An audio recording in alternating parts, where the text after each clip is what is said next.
Assalamu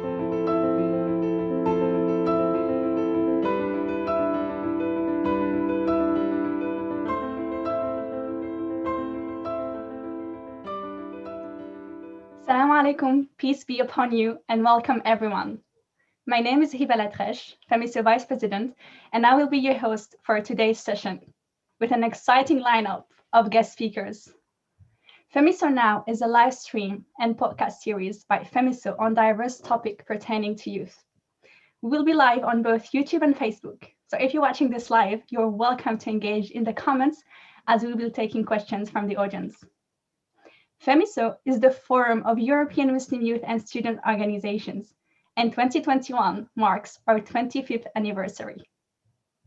Today, we will dive into youth in climate activism. Two guests are joining us. We have Pegah Moulana from the UK, an environmental lawyer. She is the chair of the Programming Committee on Youth at the Youth Department of the Council of Europe and a member of the Advisory Council of Youth, where she is the lead on the portfolio of climate crisis.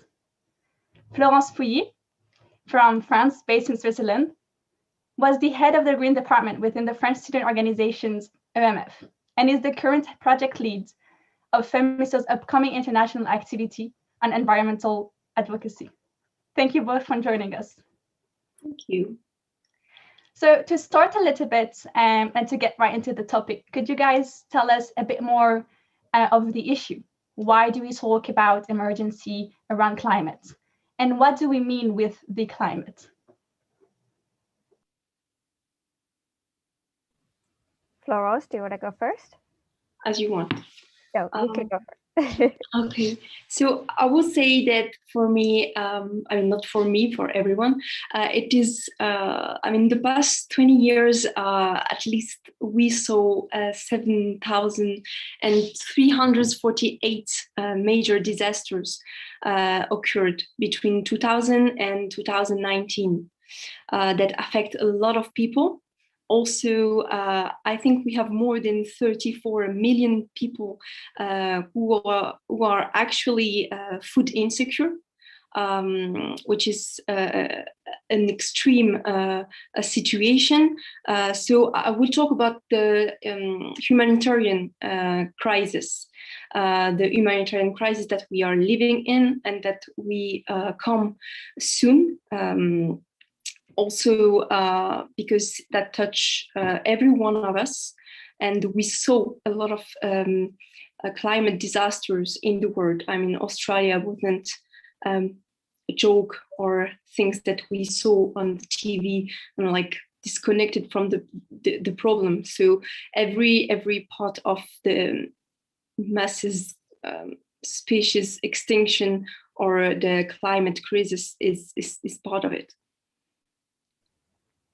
Yes, and just to add on to Florence, what we see or what we talk about climate is that it's our habitable land, it's our heritage, and it's our culture.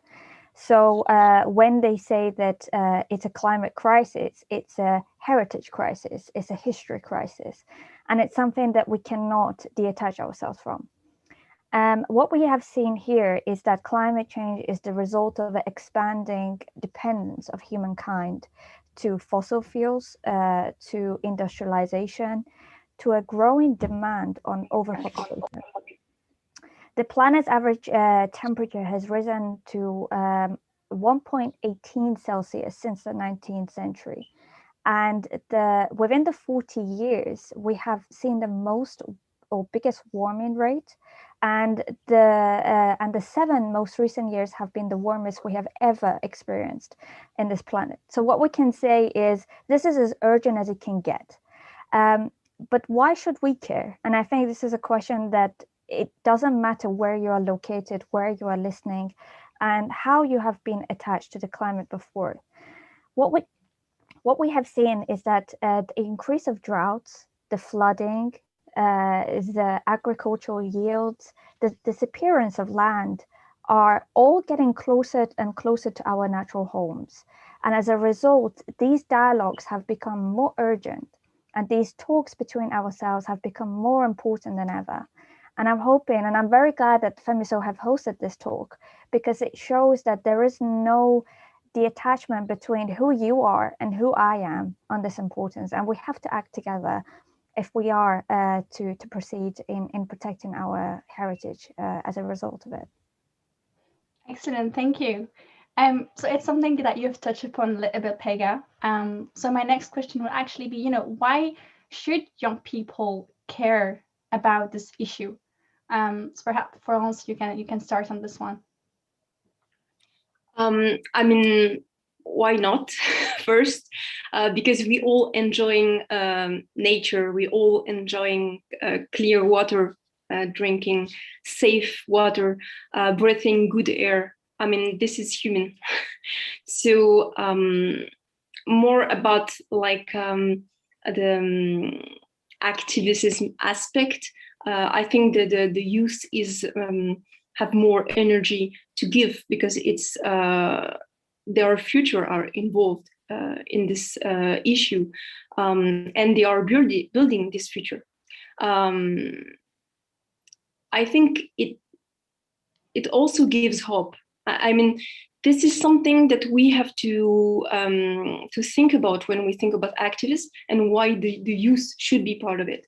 It's also the mental health issue. It is like being part of a fight or going against a thing that we dislike, or fighting for something we like. It is something that value our life, and that give us purpose into this life.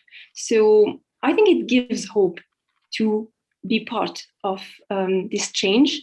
It gives a lot of energy too. It gives knowledge. It gives a valuable life to ourselves in this moment. In this moment where sometimes we feel so much disconnected from ourselves, because I think the climate crisis is also connected to a faith crisis. So it's a part of like going back to ourselves and how we've been sometimes raised, but the first contact with nature. No, yeah, thank you. Absolutely. There's why not should we care? As you've said, and as Pegah has said, it's our home, and it will affect us. Anything else you'd like to add on this, Pegah? Yes, of course. And I think if I am to talk statistical, and I think as a lawyer I'm quite obsessed with it, so my apologies if I have that. But one thing we need to notice is that young people and their access to rights is in danger. And not only young people, we have, again, the whole world population. The fact that when they say right to education, if there is a endangerment to your life in your neighborhood where you need to migrate, for instance, there is no education. And one thing we need to notice is that the devastation of climate crisis is going to be having its biggest impact to developing countries. And what's really staggering to me, and I think it's worth sharing, is that 85% of youth population around the world is living in developing countries. And if we are to consider that these 85% are going to be inadequately, let's say, or disproportionately impacted by climate crisis, then young people are the biggest to be hit by climate change. And this number is not something that, you can just relocate. This is a huge number of population. And that only means that young people are facing social distress, as Florence said, the insecurity, the job, the culture, and also their health. And one thing, if we notice, is that young people tend to be stone ineligible to vote and are not in a position of leadership. And if we consider that 30% of the world population is under the age of 18, they can't even access their rights to voting yet. So how are they to talk about the climate change and raise awareness about it? And I think that perhaps goes in line with your next question on why is youth activism important?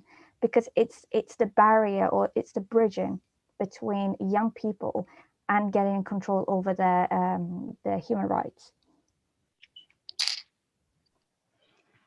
That was great, thank you. And you're right, it does perfectly bridge. I think you guys can just host yourself at that point. That's really good, thank you. Yeah, so we've seen how much of an issue, how important this issue is, especially for young people. So could you tell us, what does youth activism around climate change, what climate action looks like, a little bit more, or what it should look like? Who wants to start? Pegah? Florence? Yes, I'll break the cycle a bit. Well, what we see here is that, climate crisis is not something that's been brought up recently. If we date it back, the first written down paper in the United Nations was back in 1970s. And what we have seen here is that decision makers were well aware of this of the crisis. But what we have seen is that there is no binding instrument that protects young people and the world population around this issue, and there is nothing that has reduced the accelerating level of consequences that we are facing right now. So what we've seen is that young people have said enough is enough, and we want to take leadership. We want to start having our views taken into consideration. And as a result of that, young people have started to say that, we are the last generation who can reduce the consequences of climate change or even stop it entirely. So why wait until we are age of 30 or 40? And this already has accelerated a sense of empowerment. If we look at Greta Thunberg, and I think we were all waiting for her name to pop up here tonight, she has encouraged so many young activists, and she was already empowered by young activists before her and the ones that are coming up now. So it's something that it's quite, let's say, addictive, where a young person who is empowered will empower others, and this has a replicating effect. So I think this is something that is not new, and I'm hoping that we will only see this increasing by rate. But again, I hope I've been clear on that. And Florence, please correct me if there was anything you would like to add. No, I really agree with this. And yeah, maybe the thing I want to add for me, it looked for the past few years, it looked maybe very white. Because all the representation we saw was only, mostly white people. We forgot a lot of community. We forgot, for example, in the Amazon rainforest, people who were living there from many centuries. We forgot Amerindian, we forgot Indian, we forgot a lot of people who were in the fight from decades. And the thing is, it's give us the representation that it is an Occidental issue, and also the Occidental people have the solution, but it is not, because they are part of the problem. And even maybe sometimes in like the center of the problem, our societies. And the thing is, as you mentioned it, Pegah, it is something that we have to realize when the youth have the right to raise their voice, to be represented, to represent themselves. It is a right to be represented, to be seen in the media, and to have like the reality on the ground, because in the media we do not have this reality. But it looks also like very positive to see many of these young, sometimes children, like being aware of their future, being aware of the climate situation, and also when Greta Thunberg started a climate strike. It was very interesting because, for example, the amount of reconversion and burnout from the maybe 25 to 40 years old class very increased from the start of the pandemic. And during this protest, we saw a lot of children that do not have any dreams for the future, because they cannot dream for the future because they do not know how it is going to be in the future. And now the more old peoples are facing their need of meaning of their work. They need to understand why they did this type of studies, why they're working in this type of industry. They miss ethics. They miss a lot of meaningful work to give meaning to their life. So they are reconversion, a lot of reconversion. And obviously we are not all going to live into the forest and educate our children in the forest to reconnect ourselves. It is very difficult sometimes, but I think the youth have this power. The youth have this amazing passion and can implement every way of living, because they are not old still, and they can change their way of living, they can change their way of thinking, and they can really go out of the boxes that the society try to give them. Well, thank you. That was both, for both of you, there was a lot to take in, and very real, very, gave a lot of insights. Maybe a few things I'd like to follow up on and to the next question perhaps as well is, so you mentioned a few things. For instance, Florence, you started by mentioning that in terms of what did youth activism around climate action look like, it was until maybe recently, very at least at the beginning, or maybe because, as Pegah said, it's not new. So maybe when it really became hyped or a thing, it was mostly white dominated. So perhaps we can talk about how can we perhaps involve more young people of color, whether it's in Europe or across the world, as Pegah has said, with the stats that were quite impressive, that their youth is actually the most affected, and then the people from the South or the global South or developed countries are also going to be the most affected. So my question for you would be, taking this on, and perhaps based on your experience, would you have any advice for young people from marginalized groups or backgrounds on how they can either care or also be more within youth activism? And through these questions, I was hoping that you can also tell us, what should youth activism look like? Because you guys have mentioned Greta Thunberg and other names. And for instance, I know that if you were to ask me what's climate activism, I would tell you it's either DIYs to stop using a plastic bottle and do your own laundry and things of the sort, or it could be just do protests and advocacy. So what would be your tips to young people of color to get more involved and to take on this journey, and how to have an impact, because it will impact them? And just as well, how should youth activism around climate action look like? I'm letting you the choice, unless there's I'll do it again. Okay, thanks. Just because I know I will forget your questions. Well, I think first thing we need to realize is that when we talk about youth activism with respect to climate change, this is not a topic where you can say, I resonate with it or I do not. There is a space for every individual to be an activist on climate change.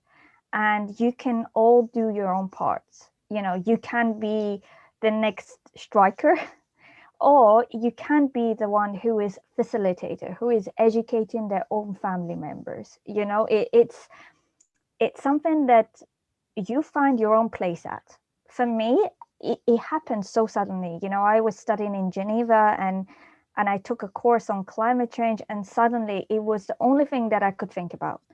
And I realized that for me, it's in policy that I want to be. So there is no shoe that, you know, it's made for a specific group of people. So you, whatever color, whatever background, whatever religion, whatever age you are, there is a place for you to contribute to this debate. And when we talk about youth activism, there is a variety of things you can do, or activism in general. Activism is about mandate building. It's about speaking up. It's about raising awareness and gathering like-minded people on a cause that is clearly undervalued or underdeveloped in a policy level. So, for instance, there are ways you can do this. It's through peaceful protests, through striking, through education, through training, through facilitation, through public speaking, and also through petitions. So I'm sure there have been people knocking at your door saying, can you sign this petition on, I don't know, a very small topic. So youth activism, in its own way, it's about, you know, learning that there is a problem. And we are here today, me and Florence are here today to tell you that, yes, there is a problem. And if you have, maybe it's the first time someone has told you there is a problem, and I'd be puzzled, but let's imagine that. From today, you can go and find your place. And to me, when I first came across this topic, I wanted information. And this is a topic that, you know, some people feel it's too big to swallow because it's statistical, it's scientists that are informing you. But it's very easy because the numbers are very easy to understand. The acknowledgement is very easy. And all you need to do is to read information about it. Once you learn the information, then you can bring that perspective to your own life. Where do you fit?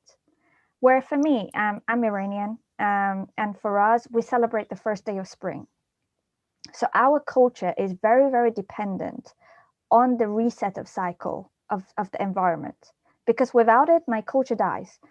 Because we count when the first day of autumn arrives, when it ends, when the winter ends, and we celebrate the reset of the earth. And to me, I found out that this is why I care about the climate and why I want to safeguard it, because it's attached to my culture and my heritage. And the same goes with you. And there is something that you can always find. And again, I cannot stress enough, read the information and make sure that information is credible. Because if it's not credible, you'll be soaked into this, what do they call it? These flat earth people. I forgot what they call. Flat earthers? I know what you mean. Yeah. They are the one who get into denial of things. So yeah, make sure you read credible information. And afterwards, you can find it relative to your understanding.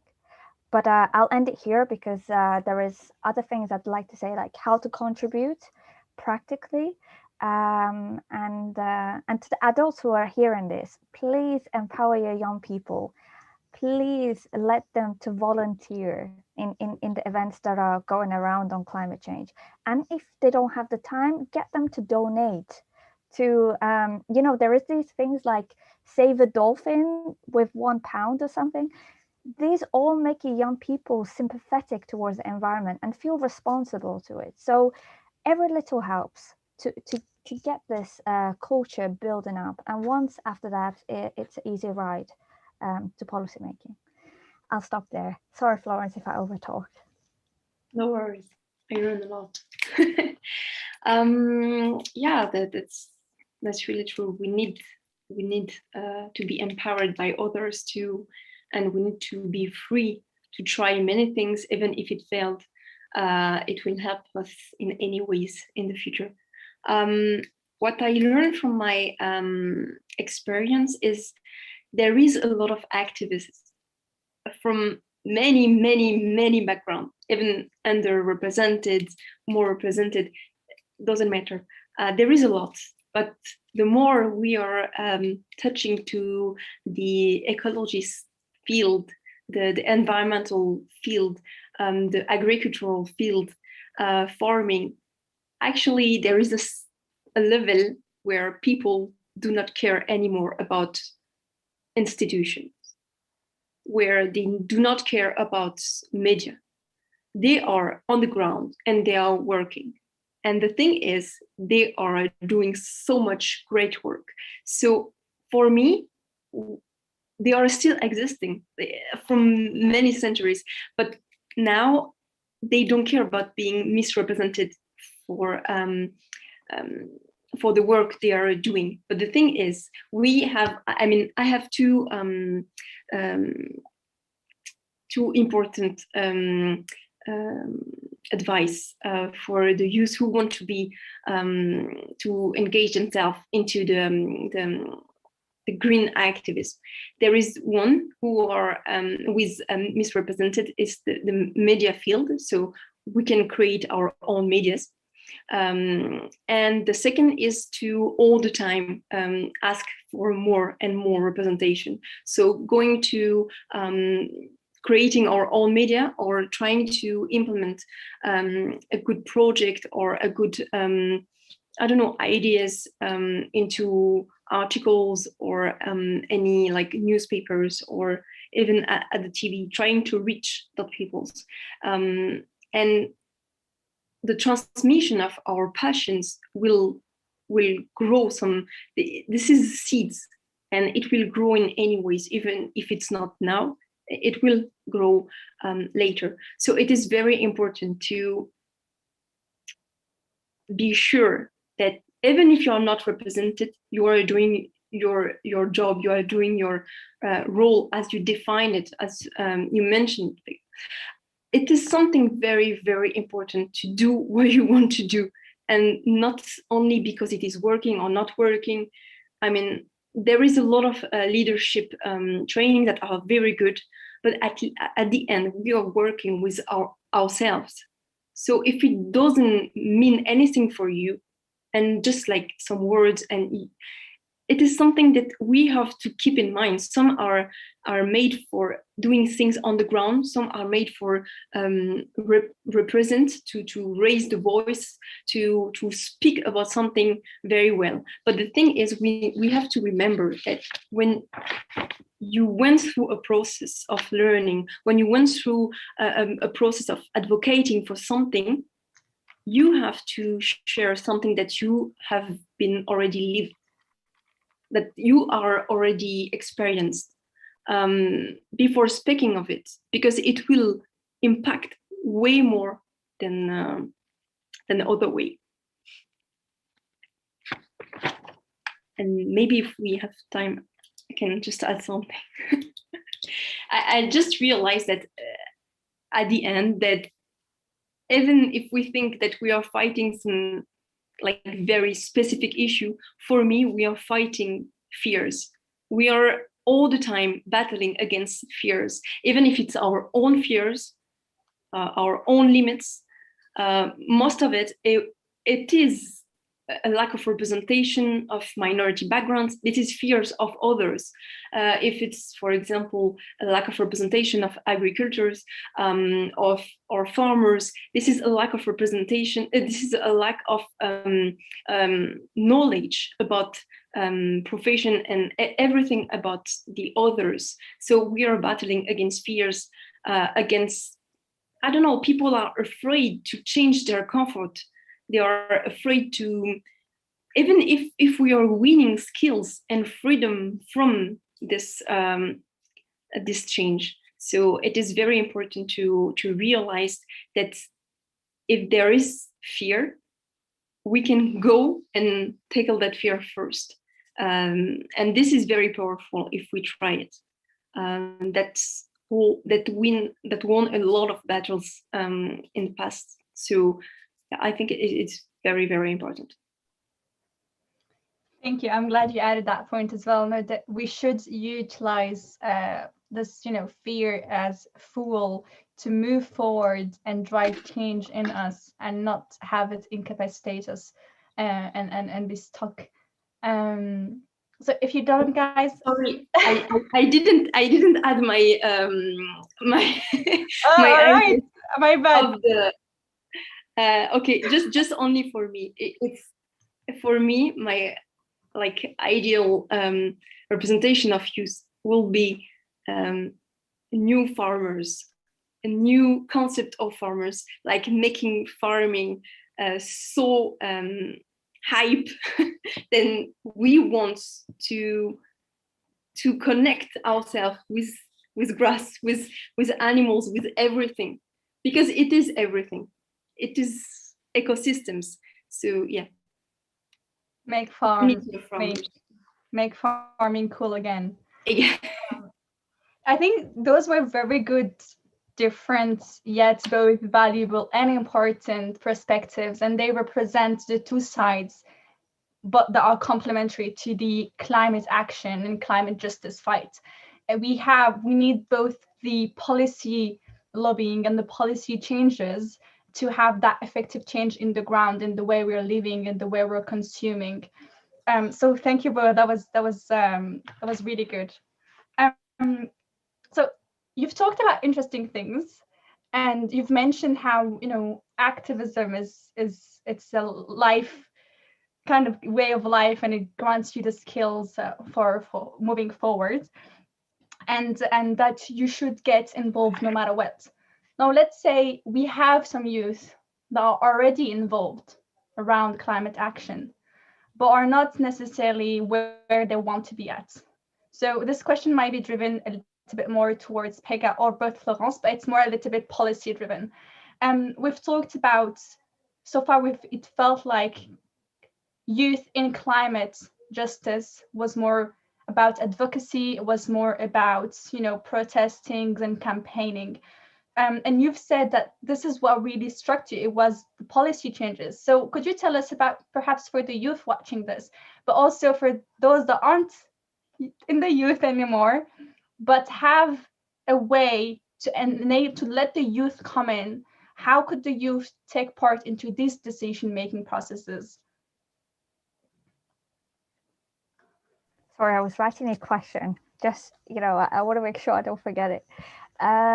Well, to be honest, I've spent a lot of time in policymaking and stressing the importance of young people in participation during policymaking negotiations. And there is no best model, but one thing that I've heard a lot, and it started to annoy me a bit, is that when decision makers say that young people are the leaders of tomorrow, that is a completely incorrect way of thinking about young people in leadership, in policymaking.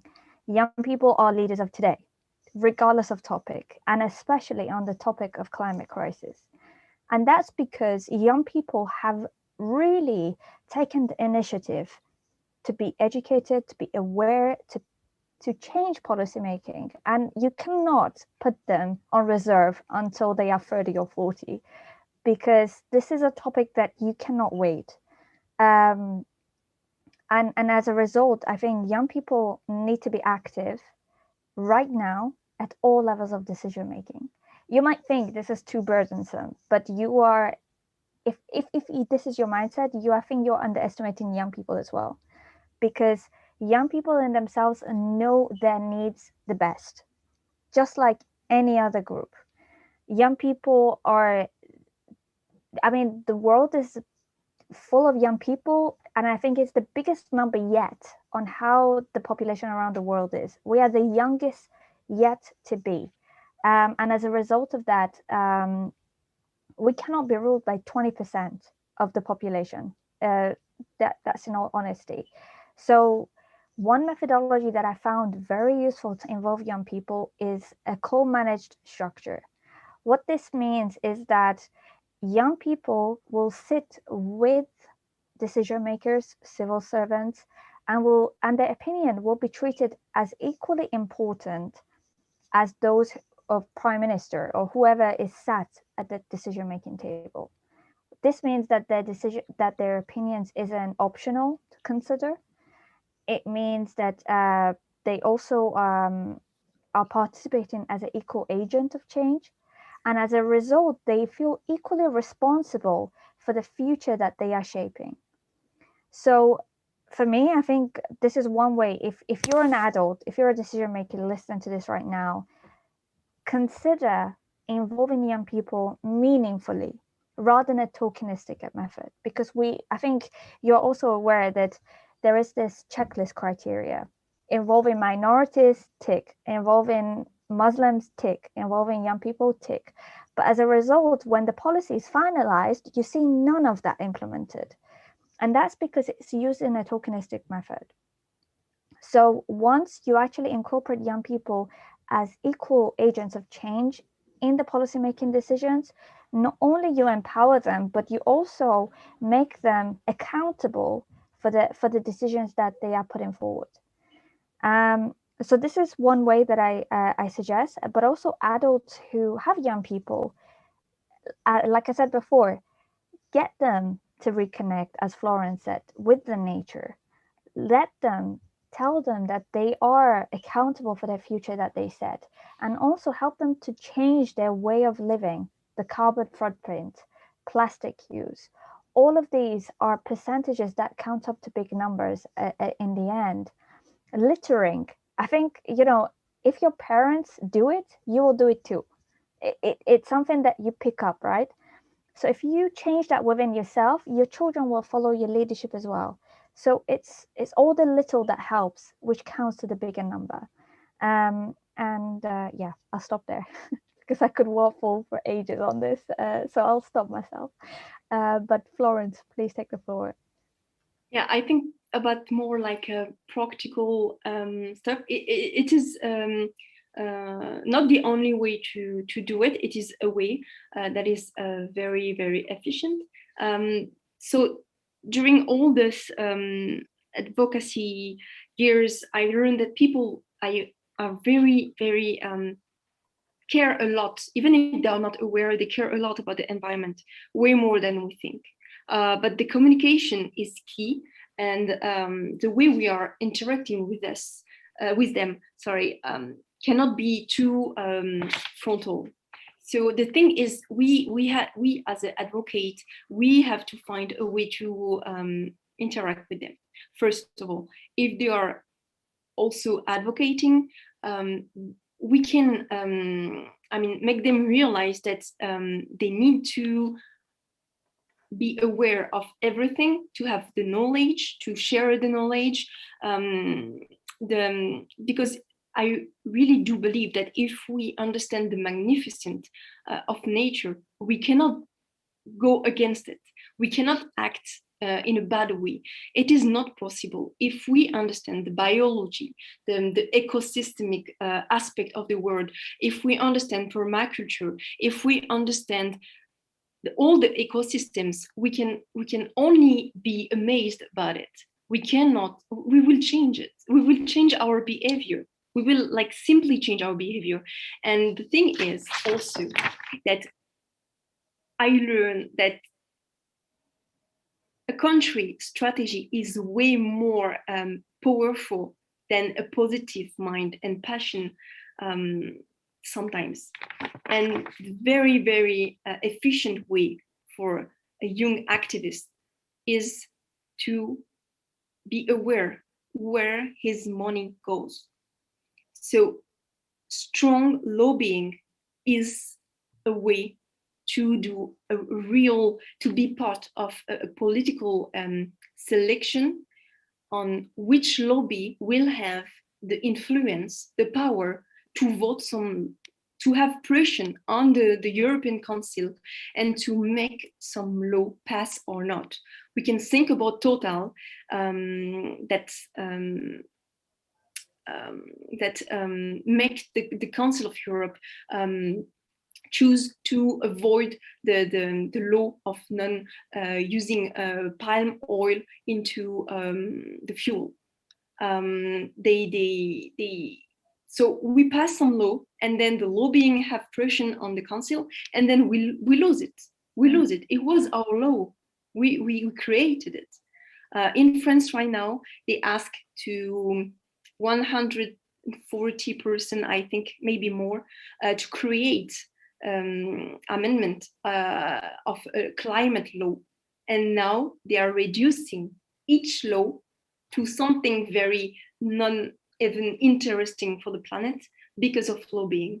So we are losing our power because of lobbying. So if we are boycotting each brands that are not ethics, that are not sustainable, that make people suffering in the world, we are winning. But for this, we have to go in our non-comfort zone and to be sure to not being someone because I don't have this brand or I don't have that things. But at our time now, we cannot promote any brand that are not ethical. I think about Amazon, I think about a lot of fast fashion brands. This is not a way to live. This is not a way to implement a new sustainable area and planet. And this is not like this that we are going to grow and that we are going to raise spiritually, even physically, because that doesn't make sense to waste the soil and to be sick after this. The pharmaceutical lobbying are so happy right now, and the soil also pesticide industry are so happy, and yeah, they are connected. So this is very something that we need to be aware, and we need to have the knowledge of everything. If it's nature, if it's industries, if we are aware of it, we know how to act. And we can be part of the politics. We can be part of everything we want. For example, right now, there is a lot of young activists that are in the street, and they try to make the biggest protest in the world during 1 month in front of the French, I don't have the word, the French, not embassy. The bank? No, not parliament. Maybe parliament. Senate? I don't know what you mean. To change the fact that the citizens create amendments and the president do not respect. So they are in the street and they are planting their tents and they are staying there to make the people voice count. And this is also a way which work then regarding our money and where it goes. Thank you. Thank you to the both of you. I think some things that come out of it is, we need to educate ourselves, be aware of the context, so we understand the different dynamics, and whether it's about lobbying and where are the interests, and then I campaign again, but also as young people to actively take part into all of decision-making processes and to show that we're not just there to be tokenized and to have the institutions be more legitimate, but because we actually have an added value to bring to the table. So thanks to the both of you. We talked about young people and youth activism. There's something I want to have a look at, which is maybe youth organizations, civil society organizations, because we know that when it comes to youth organization, youth activism, youth organizations are, an incubator. They're really a platform which grants opportunity to young people to grow and develop and get into activism. But we can see sometimes that just like CSO, civil society organizations, NGOs, have a great role and a great influence to play when it comes to changes. Sometimes it's not always, climate action is not always at the top of their agenda.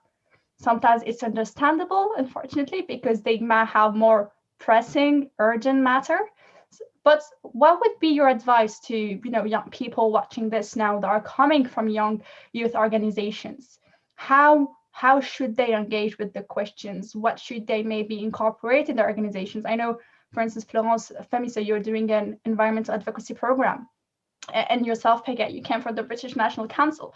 So maybe you have some tips for them on how to start. Like you said, Pegah, we should start by changing ourselves and we'll change others. So as a youth organization, how do you change yourself and your members? Who wants to start? Can I start? Okay. I think they shouldn't ask themselves the question. They have to.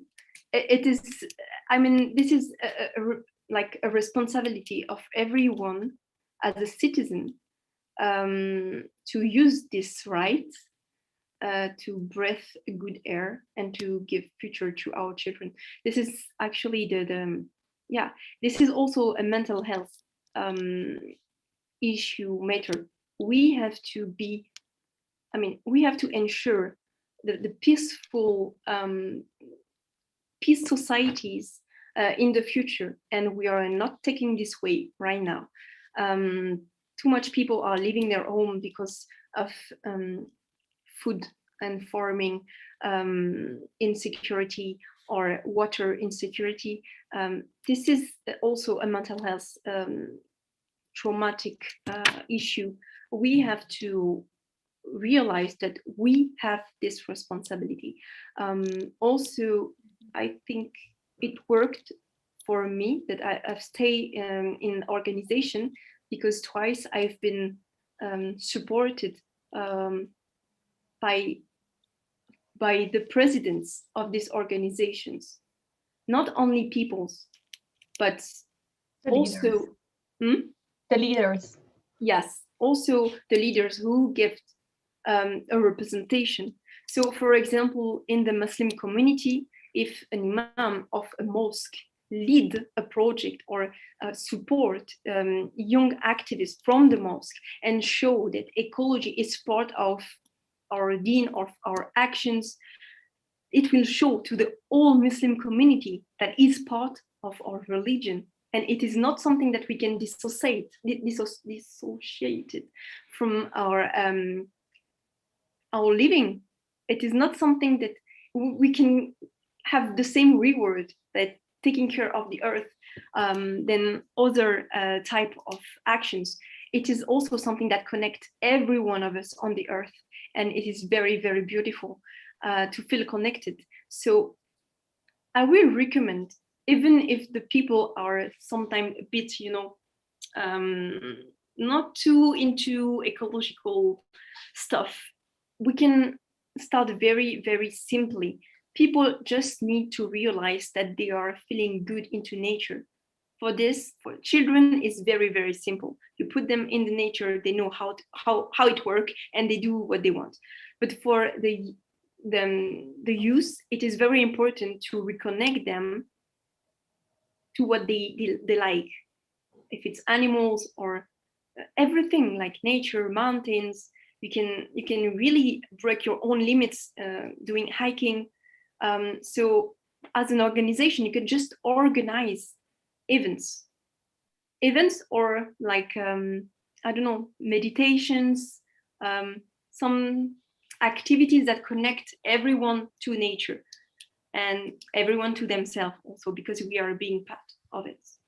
And to support, like strongly support projects. That's the base. Thank you, Florence. Pegah, whenever you're ready. Yes, well, to speak practically about this, as the chairperson of program committee, we provide funding to youth organizations that want to work on this topic. And so I encourage you, if you haven't done so already, if you have an idea on how to mobilize young people on climate change and climate activism, then the door is always open. You can always submit applications, and if unsure, the staff are always there. So I think funding and provision of fundings are a very important tools to youth organizations who are interested in this work. And like I said before, this isn't a topic where you can say does it relate to me or does it not? I think every youth organization, and I think FEMYSO in itself, they have a signature towards this topic. You provide a perspective that perhaps another youth organization doesn't have the capacity or the expertise to provide. So it's important for you to have this dialogue. So how does faith link to climate change? How can you provide a support in changing this narrative and also driving this initiative? So I think don't underestimate your expertise that your youth organization has. You provide a perspective that I don't have, and I think it's an expertise that I need to know where you can provide for me as a decision maker, as a policymaker, as a researcher. All of these are important. But again, don't forget your signature. Your youth organization is an expert on a topic, and I'm not asking you to forget that because there's a crisis. I think you need to prioritize your own work, but at the same time, find a space within your organization that can keep this topic going on a long-term basis. For instance, an expert who fits your youth organization and has an expertise on this topic or has an interest in this topic, because they will drive this topic forward within your organization. And I think that's important. And I think like Florence right now is the person here from FEMYSO who potentially I will hear a lot about because she's the one working in this topic and has the expertise of FEMYSO. So I think you need to continue this and make sure it's a long-term project within your youth organization, because decision makers need to know about your perspective and the expertise that your youth organization has. And again, create a replication effect from your youth organization to your target audience. You'll be amazed on how many young youth and young people you reach who are interested in this topic, who yet do not know because they have never cross-linked the topics and the themes. For instance, those who are, affiliated to a religion, but yet do not know how the environment plays a role to their faith. Once you connect that interest steers up. It's self-financed, in itself, and as a result, you mobilize young people without knowing it. So I think keep doing what you're doing, and make it a long-term goal. And thankfully, we have the budget, and there are a lot of let's say member states and institutions who are looking for the expertise that you have. If I may, I can just jump into what. Okay, when you say that, I have a very I have an image in my head right now. So we were in a meeting with my team that haven't all reached for their climate advocacy skills. But they were so into this project. So it was a training, like it's called Step and Take Action. It is a training for green advocates. Funded by Pegah's programming committee. So this is the funding about the EIF from the Council of Europe. So this is the perfect example of youth organization implement developing trainings with the funding. And they were so into the project without knowing that they will like it so much. And they were like realizing that it gave them so much into their faith and into their perspective or their religion. It was very, very amazing. And all the people into this team, it's also, I think, a tool for others who wants to improve the green activists in their organization. As I mentioned before, the knowledge of things is essential.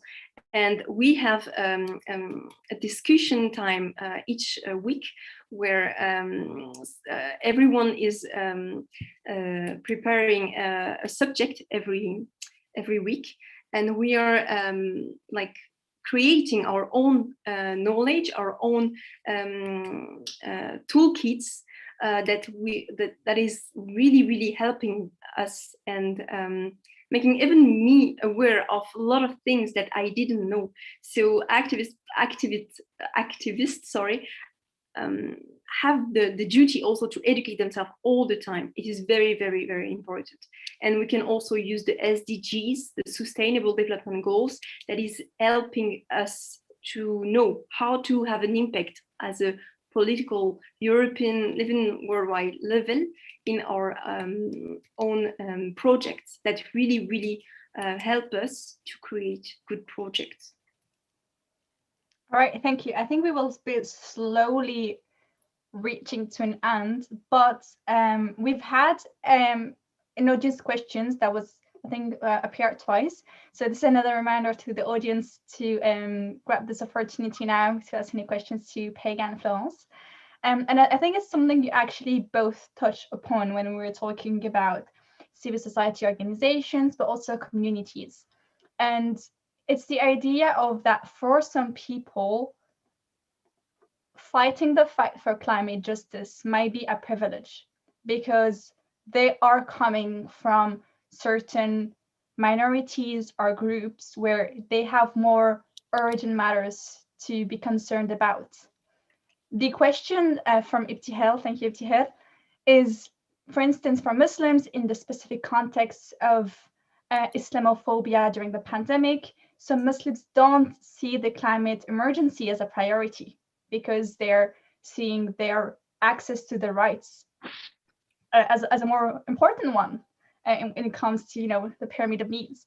And so it might be difficult to empower, in this case, the Muslim community in ecology, but this is applicable to all communities, right? If some are facing anti-Blackness, racism, or anti-Roma discriminations, etc. So when you are from minorities, or where you are doing the fight for racial justice or social justice or the fight for your human rights, how can you as a young person try to empower your community around this fight for climate justice? So, you know, there was a few points that you guys mentioned, I know, but how basically do you bring the discussion to the table?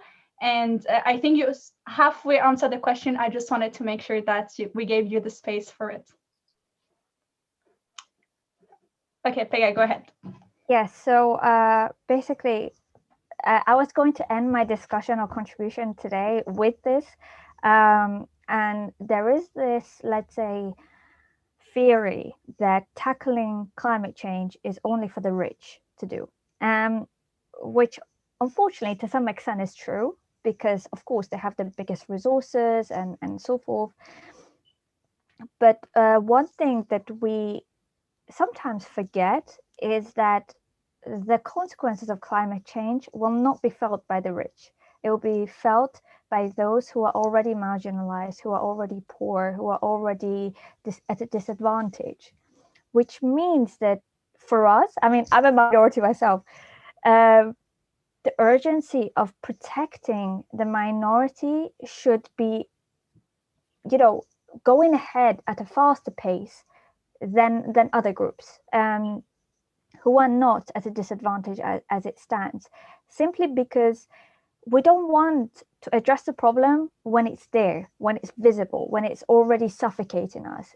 We need to address it before it starts doing that.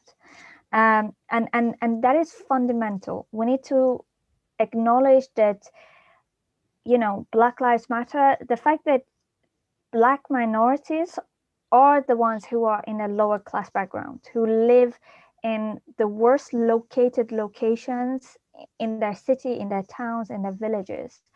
They have less resources to relocate if they need to. And when there is a heat wave, they are the ones who can least afford a cooling system. You know, it goes way back to practical stuff. for instance, there was a case of a young boy who couldn't go to school in California because his parents couldn't afford a cooler system in the house, so they had to move to like a rural area in America because they couldn't, you know, live every day in a normal way. So what I can say to you is that although you might feel as though, you know, your clear discrimination takes priority, climate crisis is part of it. You might not see it, but it's there. And once, you know, these impacts start crystallizing in your everyday life, that's when it's too late. That's when you will be, you know, trying to strangle with the reality with very limited resources. So that's why I say this is part of your discrimination. This is part of your problem. And once you realize how to deal with it and how to voice your opinion, like I said, join a youth organization that, you know, resonates with you and start the debate if it's not already there, and say how you want to be protected to decision makers, because I assure you, if you don't do it, no one else will. And it starts from you. And then start, you know, as hard as it sounds, start your protection measures, you know, a survival method. What to do if your family cannot afford a cooler, you know, you need to think in advance, because at the current rate, there's very little that will help you. So yeah, implement it in your, unfortunately, segregated, you know, marginalized behavior, because it's there, unfortunately. But yeah. Thank you. Thanks a lot. You're still processing what she just said? Me too. Yeah. I'm also realizing that I'm not the best person to talk about this, because for me at the beginning, I mean, it was always easy. I am white, my parents are not Muslims, I have a French name, everything were like, I when I wear turban, people do not realize that I have some connection with Islam. But you know, sometimes it's also in our own mind to have like some specific ideas about what we are looking like and what people should understand about our looks. But the thing is, as you mentioned it before, my parents gave me a legacy, and it was taking care of the earth. I think it was because we weren't poor, so we had the time to think about it. We had the time to go into nature, to educate ourselves about nature. I never thought about like putting a waste on the road. It was part of my education. When I realized that it was one of the biggest responsibility in Islam, more than in the Jewish Torah or in the Bible. I was like, okay, we need to take care of this. We need to be aware of this. We need to know about what is good and what is not. We have example in the Sunnah. So what can we do? But after this, I went to like a very long process. Even in the Muslim community, was very, very hard sometimes. And in August, we did a thing with my ecologist friends, Muslim friends, that we created a new organization for ecologist Muslim. So we started in Paris, and we went to Marseille, what is the like a total opposite point, by bicycle. So it was more than 800 kilometers. So we start and we try to go from mosque to mosque, and people were like following us. Even the mosque that didn't start to think about ecology welcomed us and opened their doors, even in the pandemic situation, you can realize. So it was like amazing. We went to a very, very teeny village with people on the tractor. I don't know, like trucks, you know, for harvest.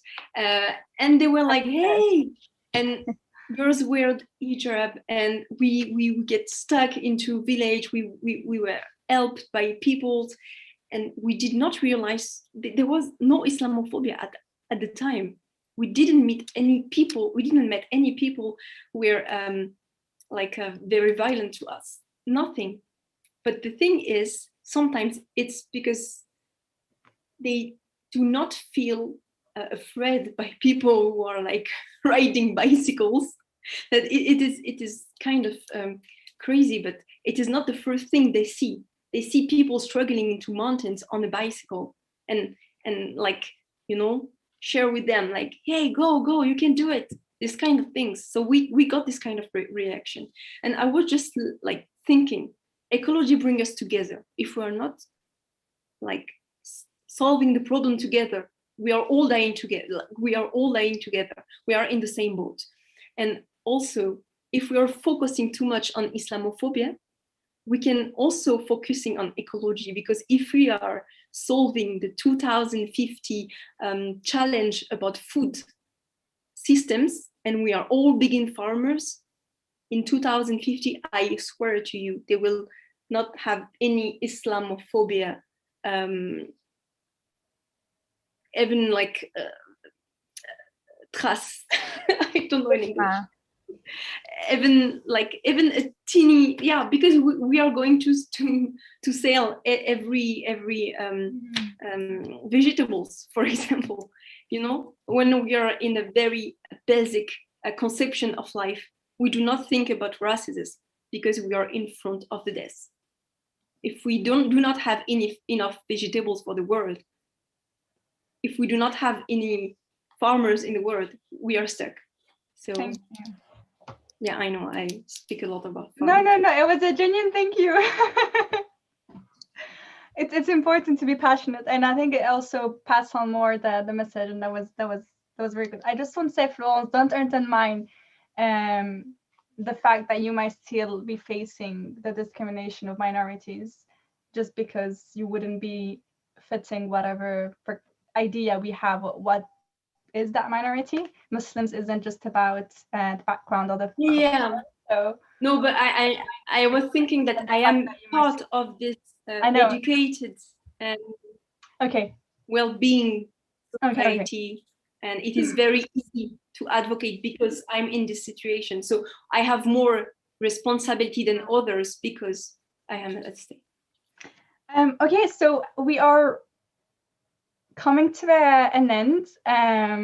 Before we wrap up completely with some insights, this is going to be maybe your kind of like last chance to take the floor. If you have any, anecdote or advice, insights that you'd like to share to the audience, please go ahead. I think I'll start with one thing. And I'm being stereotypical, huh? Because I'm a Muslim myself who is located to a certain location, right? Being born in Iran, and my father is Kuwaiti, and for me, one thing that my grandfather told me when I said, "Oh, I want to be an environmental lawyer," is that he said, "But we make earning by selling fossils, right?" And and for me, I was like, "Yeah, that's the point. I think that's what I disagree about." And I realized that especially Muslims from my community, let's say, and I'm expecting that the geographical locations are a little bit stigma-y. I apologize for that. For instance, people in Iran and these locations, they are told that their way of being economically independent is by selling fossil fuels. That is our way of advancement, right? This is how our country will get rich. This is how our race will continue. I'm here to tell you this is incorrect. This is completely incorrect, because even if we are to make an earning by accelerating our earning through fossil fuel, it's like a cycle that will come back. And because the more that you sell, the more you produce, the more costly it becomes to take care of our climate, because the problem just gets bigger, bigger and bigger, right?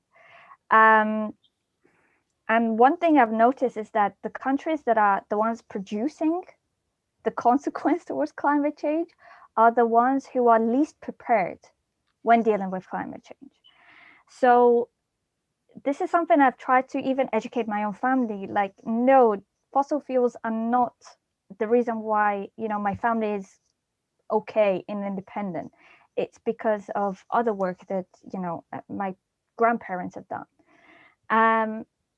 So one thing that I'd like to talk to fellow Muslims as well is that we can be a sustained group of minorities other than the way that, you know, by generations we have done so. So please do not get tied to this stereotype that, you know, fossil fuels are a reason for our development, and climate activists want to hinder us from this development. This is not the case at all. We are on the same page, and please do not feed to this stereotype. And maybe you don't resonate to this, but I've heard it, you know, and maybe you have as well in some ways. So please do not feed into that. And one thing I'd like to close with is that please do not underestimate the role that you play as young people. It's never too late to start, and it's never too late to find your signature on our common fight for an ecological future. And remember that if we start now, we are already advancing many years for a immediate consequence. And I hope that the day that we have climate change at our front door and we have to survive never arrives. And please do not lose faith, because we have amazing young people who are leading this debate, including within your youth organization and Florence herself. These inspirations are what will drive us forward, regardless of what role we play in this. And I hope that you felt a sense of motivation within this journey tonight, and you will be able to join us with this as well. And hopefully I'll hear about you soon or see you soon in our common fight for a healthy environment. And I'll end it here. Thank you, Pegah. Beautiful way to end it. Florence? I will just say again that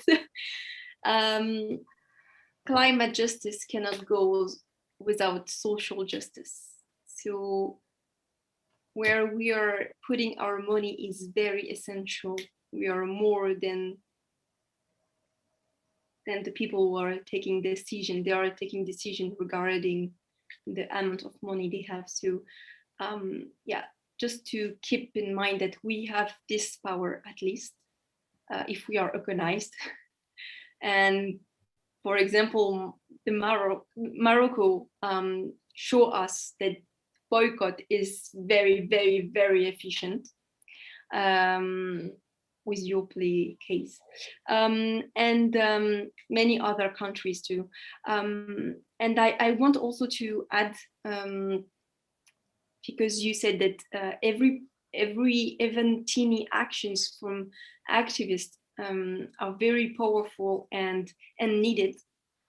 We have to ensure, every one of us, even if we are not into this fight, that we support them and we do not let them to lose their faith into humanity. They lose their power and passion about them, about the subject. Sorry, because it is very easy in this field to be very, very impacted by the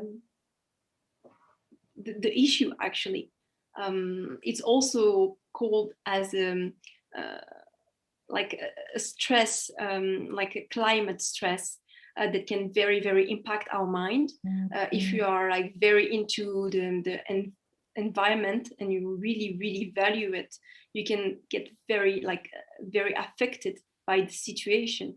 Sometimes you cannot just go out from during 3 days because you do not understand how the world goes. So it's very, very important to support them to make the project or the organization being the most sustainable as possible. Because actually, if they do not have the time to make a good legacy, a good transmission, they will not have. We will lose that power. I remember that FEMYSO created in 2012, I think, a very, very good campaign, Green Up My Community. And when you go to a new organization, you have to be aware what have been done before. What can I reuse? It's also like a compost. So you're making a new energy with old energy, and you start with on the ground. So you try to reuse what have been done to make it exist in the future, and trying to be better in that way. So it's very, very important to support those people who can do this if you do not.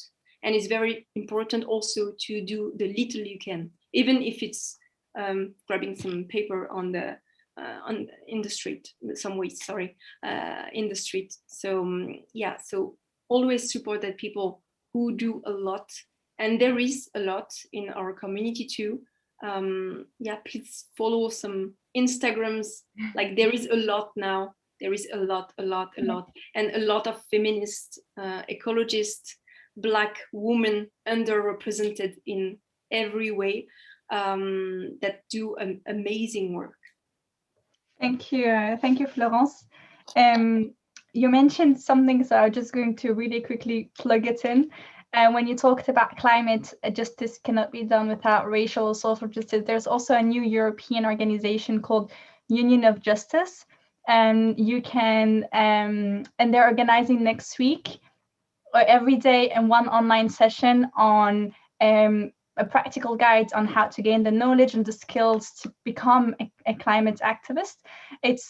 It's for people of color, but not only. So it's also to empower and bring in effective change. So you can check them out on their website, unionofjustice.com. And on this, I will end. I'll just perhaps share some gems that our two great speakers have passed on to us today.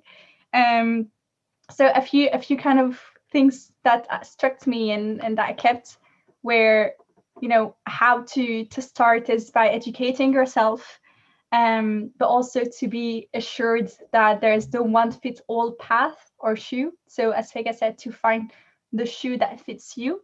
And this means that you can be active either through advocacy, through active participation and decision making, but also through forming and changing your consumptions, the way you live, the way what you buy, how you buy it, because this is also your responsibility. And to remember that when you change yourself, then you can change those around you and eventually, hopefully, the world. And for youth organizations and communities to remember that there are opportunities out there, such as funding, for you to be able to carry on things to develop your members and your target audience. And you can start at any level to raise awareness, to train the super climate advocates, and to not underestimate the expertise that you have, as well as to preserve the niche, the signature, because if you exist for such a dedicated group, it's for a reason. So it's okay to not be on the front of all battles, but it does not mean that those battles are not interlinked, and that it would be an illusion to think that climate action isn't part of discriminations and isn't part of what's affecting us all. And to keep this in mind as a long-term goal, and if your target audience are Muslims or believers of other faiths, that the fight for climate action is part of the faith itself. So really, I'd like to thank you everyone for listening in to FEMYSO Now.